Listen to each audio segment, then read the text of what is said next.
qoyskayga oo dhan oo meesha deganaa waa safbaan galay oo u dareeray ma maqli jirto doorasho loo dareeray saaki annaga u dareeray reerkii aad wadaysaa wadaagaysi kulligood saan wadaagay intii gaartay 18 intii gaartay maart meesha tagan xaaskii wiilashii kulli ma garatay marka nasiib wanaag bay ahayd waa hagaag daawadayaal sida intii badan la socoteen maanta boosaaso waxa ka furmay diiwaangelinta codbixiyaasha mustaqbalka ee doonaya cid ay doonayaan inay doortaan dad badan ayaa isugu soo baxay dhinacaygan waxa fadhiya Saciid Jibriil oo Aris oo ah shakhsigii ugu horeeyay ee isdiiwaangeliya maanta Saciid ku soo dhawow Puntland TV maanta oo aad isdiiwaangelis qofka ugu horeysa noqotay wax badan ay u soo joogtay maxay kaaga dhigantaa waxay iga dhigan tahay wax badan oo iga maqnaa oo wax badan aan sugayay waa maanta ii suura galay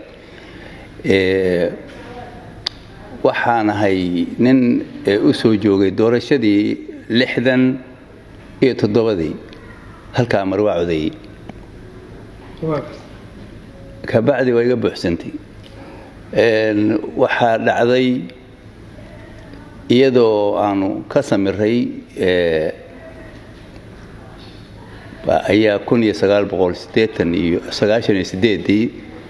asaasidii Puntland anigu waxaan ahay asaasayaashii waan ka mid ahay maareeyihii dekada Boosaaso waqtigaas baan ahaa ninka kaliya oo jaga haysta baan ahaa marka jagadaas dadkan ugu shaqayn jiray xaqiiqadii marka hawshaas oo asaasidii dad badan oo ka soo shaqeeyay baan ka mid ahaa waxa intaas dheer waxa lagu ballamay oo lagu heshiiyay oo dastuur sharcigeena ku qorayd oo sharciga lagu dhisay Puntland ku qorayd in 3 sano ka bacdi doorasho qof iyo cod la gaari doono waxaan isla aleeyay hadda nin weyn baad noqotay mar labaad baad codayn doontaa hadii mar labaad hadaan ma suurtagelin inaan codayno mar labaad waxay igu qaadatay muddo dheer inaan maartay sugo goorma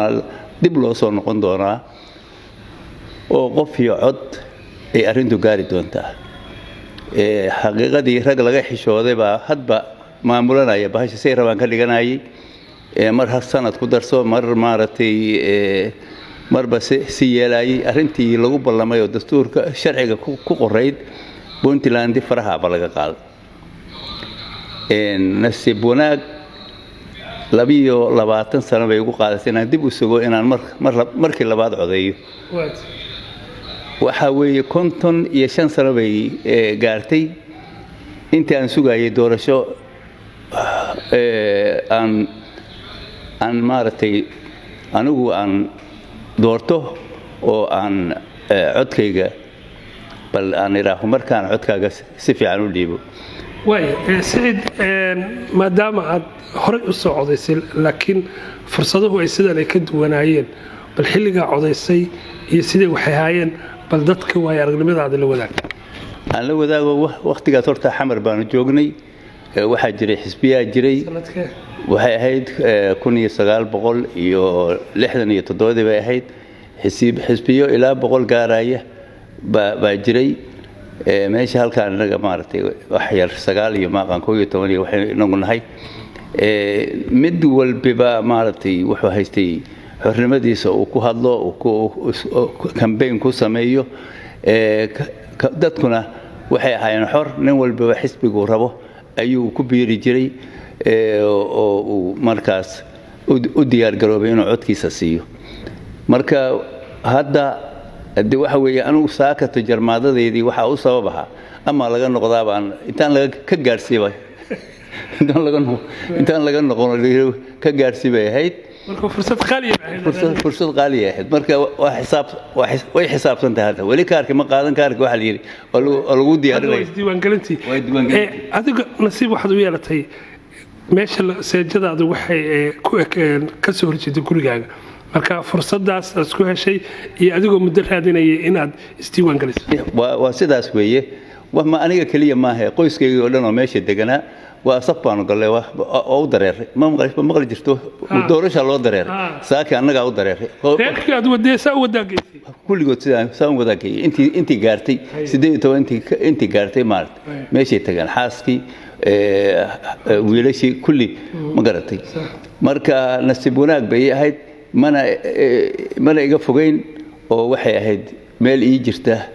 15 mitir iga soo horjeeda ma sha Allah waaya siidow marka adiga aad ku haminaysay inaad fursaddan oo kale hesho dadka aan fursadaha noocaas helna ama muhiimaddu ay tahay inay isdiiwaan galiyaan aad kaba bilowda gurigeena wacyigelin ma ka bilowda gurigaaga gurigaygu wuu iska wacyi gashan yahay laana waxa weeye anaku gurigaygu ma aha guri maaragtay maamulka iyo dawladda iyo ku jira hadda maaha marka waa guri higsanaya inuu maamulka iyo dawladnimada wax ku yeesho sidaa darteed bay qof walba oo ka mid yahay diyaar ahaa inuu maaragtay mar uun codeeyo oo ku biiro maaragtay maamulka maaragtay xisbiyada iyo maxaan ku rahay dawladnimada waayahay maadaama aad isdiiwaan gelisay doorashada inay soo socoto maxaad filaysaa isbeddel inuu dhici karo maadaama fursaddan ay tahay fursad naadir ah puntland ay tahay markii ugu horreysay ka dhacdo waxaa naadir ah horta waxa weeye waagi horeeto waxaa dhici jirtay haddeer meelo badan magaalooyinka oo dhan magaalo kasta waxaa u taliya nin la magacaabay marka waxaas way isbedelayaan dad oo waxa weeye la yiraahdo council la yiraahdo oo dadkaas oo leh meeyar leh ku xigeen leh gudiyo leh maartay midba qayb qaabilsan yahay ayaa abuurmaya meeshii meeyarku wuxuu doono iska sameyn jiray ninkuu rabo shaqada ka eri jiray kuu rabo qori jiray ma dhici karayso xataa madaxweynuhu kuma dhiiranayo qof la soo qoray qof la soo doortay dad la soo doortay halkan inuu yiraahdo dekreetan ku baabi'iyay waa waxa suurtagal ahayn halka haddeer dhul badan oo gobolladeena dhul badan oo ka mid ah degmooyinkeeda bila dekreeto lagu tirtiray oo hal nin talada loogu dhiibay halkuna hadde waxa weeye isaga laftiisa maarad qof kaliya far kaliya forma dhaqdaa leeyahay marka dadka talada badan baa khayr badan waayo ugu dambeyntii Saciid maxaad u soo jeedinaysaa dadka aan wali isdiiwaan galin oo waliba isdiiwaan galinta ay harsan tahay iyo fursad ay heli karaan haday isdiiwaan galiyaan waxaan u soo jeedinayaa horta qof walba waa inuu isdiiwaan galiyo boobo waliba isdiiwaan galinta leeyahay waxa weeye hadhow hadii diiwaan galintu xiranto meelu ka raadsanayo lama arko